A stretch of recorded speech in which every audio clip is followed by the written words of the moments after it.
हवा में एक हल्की डरावनी धुंध तैर रही है जो खिड़की पर बारिश की लयबद्ध थपकी से मुश्किल से सुनाई दे रही है। आरव का शयन कक्ष परछाइयों में डूबा हुआ है। कुछ भूली हुई पेटियां अकेली रात की एकमात्र गवाह हैं। अपने बिस्तर पर एक छोटा लड़का आरव झुका हुआ बैठा है। उसका छोटा सा शरीर एक गहरी उदासी बिखेर रहा है। उसकी आंखें चौड़ी और भयभीत दम घोंटू अंधेरे में झांक रही हैं, शांति के लिए एक मूक याचना। आरव बक्सों के एक अराजक परिदृश्य के बीच खड़ा है। उसका नया बेडरूम हाल की उथल पुथल का एक अव्यवस्थित प्रमाण है। सूरज की रोशनी खिड़की से छनकर आ रही है, हवा में नाचते धूल के कणों को रोशन कर रही है, जो कमरे की अस्त व्यस्तता को उजागर कर रही है। एक कोने में छोटे सितारों से खूबसूरती से उकेरा गया एक नीला लकड़ी का खिलौना संदूक एक प्रकाश स्तंभ की तरह बैठा है। इसके जटिल विवरणों से आंखें आकर्षित होती हैं, जो आसपास की अव्यवस्था के बिल्कुल विपरीत है। आरव की निगाहें सीने पर टिकी हैं। उसकी भौहें एक खामोश सवाल में सिकुड़ी हुई हैं। उसकी आंखों में उलझन की एक झलक है। नक्काशीदार तारे एक रहस्य समेटे हुए प्रतीत होते हैं, जो आरव की उलझन भरी अभिव्यक्ति में रहस्य को गहरा करते हैं। सूरज की रोशनी आरव के बेडरूम में आ रही है, हवा में नाचते धूल के कणों को रोशन कर रही है। आरव एक पुराने लकड़ी के खिलौनों के डिब्बे के पास पहुंचता है, जिसकी सतह अनगिनत हाथों से घिसकर चिकनी हो गई है। वह रुकता है। उसकी आंखों में प्रत्याशा की एक झलक दिखाई देती है। इससे पहले कि वह धीरे धीरे भारी ढक्कन उठाता है, अंदर फीकी मुस्कान वाला एक चाबी से चलने वाला विदूषक परछाई से ऊपर की ओर घूरता है। उसके रंग समय के साथ फीके पड़ गए हैं। उसके बगल में एक आंख वाला भरवां खरगोश, जिसके रोएं उलझे हुए हैं, एक मूक जानकार निगाह से देखता हुआ प्रतीत होता है। एक छोटा टूटा हुआ सैनिक पहरा दे रहा है। बचपन के भूले हुए खजानों के बीच एक मूक प्रहरी। अपने शयन कक्ष में आरव पहुंचता है। उसकी उंगलियां धीरे से जोकर खिलौने को छूती हैं। प्लास्टिक से एक हल्की गर्माहट निकल रही है। उसके स्पर्श के नीचे एक अप्रत्याशित अनुभूति। फिर वह खरगोश को छूता है। उसके शरीर से एक कोमल बेचैन करने वाली गर्मी निकल रही होती है। उसका हाथ सैनिक की ओर बढ़ता है, केवल उसे भी छूने में आश्चर्यजनक रूप से गर्म पाता है। आरव के युवा चेहरे पर चिंता की एक झलक दिखाई देती है। उसकी भौहें थोड़ी सिकुड़ जाती हैं। वह अपना हाथ पीछे खींच लेता है। उसकी आंखों में एक खामोश सवाल उभर आता है जब वह खिलौनों को घूरता है। शांत शयन कक्ष में घड़ी की निरंतर टिक टिक गूंजती है। हर सेकंड रात के खिलाफ एक भारी धड़कन है। खिड़की के बाहर हवा एक उदास धुन फुसफुसाती है। शीशे के खिलाफ एक भूतिया उपस्थिति। आरव अपने बिस्तर पर निश्चल पड़ा है। उसकी आंखें चौड़ी और बिना पलक झपकाए खुली हैं। अपने विचारों के विशाल अंधकार में खोया हुआ है। नींद उससे कोसों दूर है। रात अंतहीन रूप से खिंचने के साथ ही एक भयानक शांति ने उसकी जगह ले ली है। आरव के मंद रोशनी वाले बेडरूम में रात की खामोशी को चीरती हुई एक धीमी, बेचैन करने वाली चरमराहट की आवाज आती है।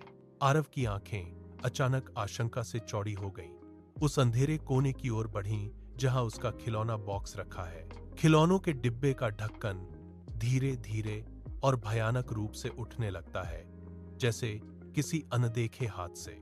खिलौने वाले बक्से के खुलने से अंधेरे का एक टुकड़ा चौड़ा हो जाता है, जो उसके भीतर के अज्ञात का संकेत देता है। आरव मंत्रमुग्ध और भयभीत होकर देखता है, जैसे जैसे खिलौनों के डिब्बे का ढक्कन धीरे धीरे भयावह रूप से ऊपर उठता रहता है। आरव के बेडरूम के दमनकारी अंधेरे में एक डरावनी फुसफुसाहट हवा में सरकती है, मुश्किल से सुनाई देती है, फिर भी गहरी बेचैन करने वाली है। आरव बुरी तरह कांपता है।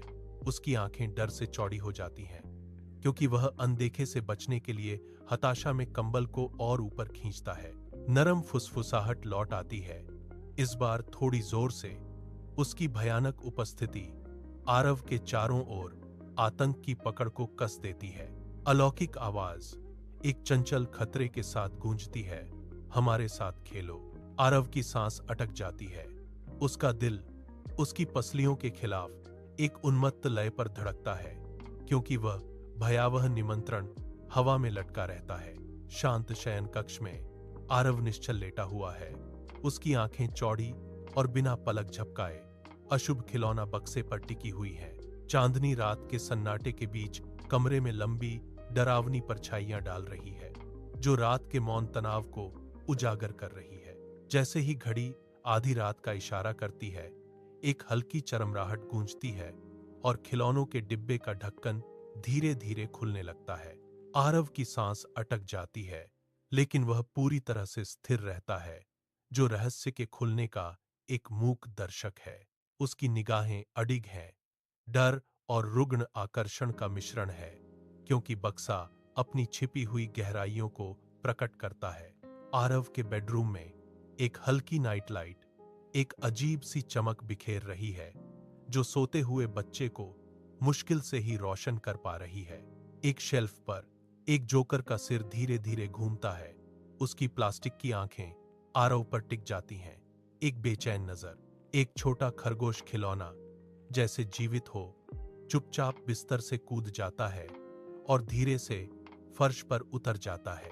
खरगोश का खिलौना फर्श पर उछलता है, मंद, चौकस, कमरे में एक खामोश, बेचैन हरकत। आरव के बेडरूम की खामोशी में एक खिलौना सैनिक अपने डिब्बे से बाहर निकलता है। उसकी चित्रित आंखें एक भयानक स्थिरता के साथ आगे की ओर टिकी हुई हैं। कठोर, लयबद्ध कदमों से छोटा सैनिक फर्श पर मार्च करता है। उसकी खामोश चाल हवा को ठंडा कर देती है। आरव देखता है, उसका दिल उसकी पसलियों के खिलाफ एक उन्मत्त ड्रम की तरह धड़क रहा है। शांत कमरे में डर का एक चरमोत्कर्ष। खिलौना सिपाही करीब आ रहा है। उसकी अदम्य, चित्रित निगाहें उस डरे हुए लड़के पर टिकी हुई हैं। अपने शयन कक्ष की भयावह शांति में आरव की आंखें डर से फटी रह गईं। जैसे ही वह उठता है, एक ठंडी दहशत उसे जकड़ लेती है। खामोश कमरा उसके डर को और बढ़ा देता है। उसकी निगाहें चारों ओर घूमती हैं, उन खिलौनों पर टिक जाती हैं जो अपने आप में एक भयानक जीवन के साथ हिल रहे थे। अचानक चंचल वस्तुएं बीच गति में जम जाती हैं। उनकी स्थिरता उनकी गति से अधिक भयावह होती है। आरव की सांस अटक जाती है।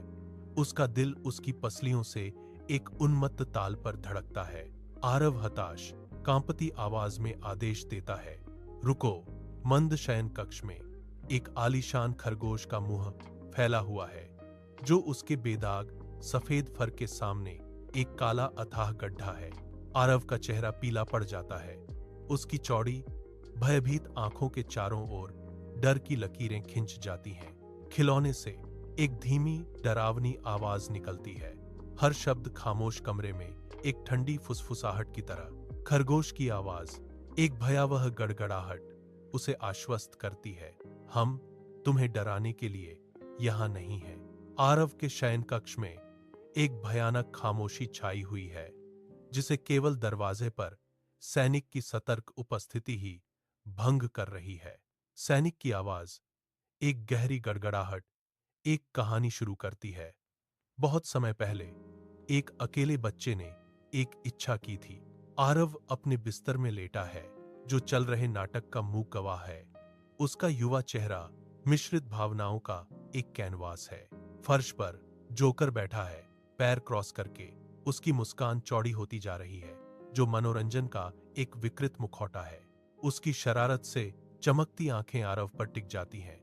उसकी मुस्कान और चौड़ी होती जाती है, जो कहानी में एक बेचैन मोड़ का वादा करती है।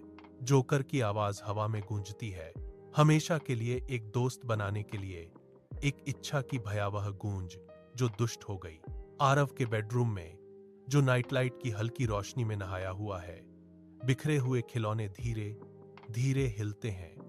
उनकी आंखें अशुभ रूप से चमकती हैं। कमरे में एक शांत, सामूहिक फुसफुसाहट गूंज रही है, मुश्किल से सुनाई दे रही है, जैसे खिलौने घोषणा करते हैं, इच्छा पूरी हुई। आरव का चेहरा पीला और बड़ी आंखों वाला डर से विकृत हो जाता है, क्योंकि वह भयानक निहितार्थ को महसूस करता है। लेकिन अब हम कभी नहीं जा सकते। खिलौनों की आवाज गूंजती है, उसका भाग्य तय करती है और हमें एक नया चाहिए। अपने शयन कक्ष में आरव के खिलौने हिलते हैं, उनकी फुसफुसाहट तेज होती जाती है, जो ध्वनि का एक डरावना सिम्फनी है। खिलौने आगे बढ़ते हैं, उनका आकार मध्यम रोशनी में विकृत हो जाता है। धमकी भरे अंदाज में जाप करते हुए, हमारे साथ रहो। आरव नींद से चौंक कर अपने बिस्तर से उछल पड़ता है, उसका दिल सीने में जोरों से धड़क रहा है। वह घबराहट में पास के एक बक्से की ओर भागता है, जो बढ़ते हुए आतंक से उसका एकमात्र आश्रय है।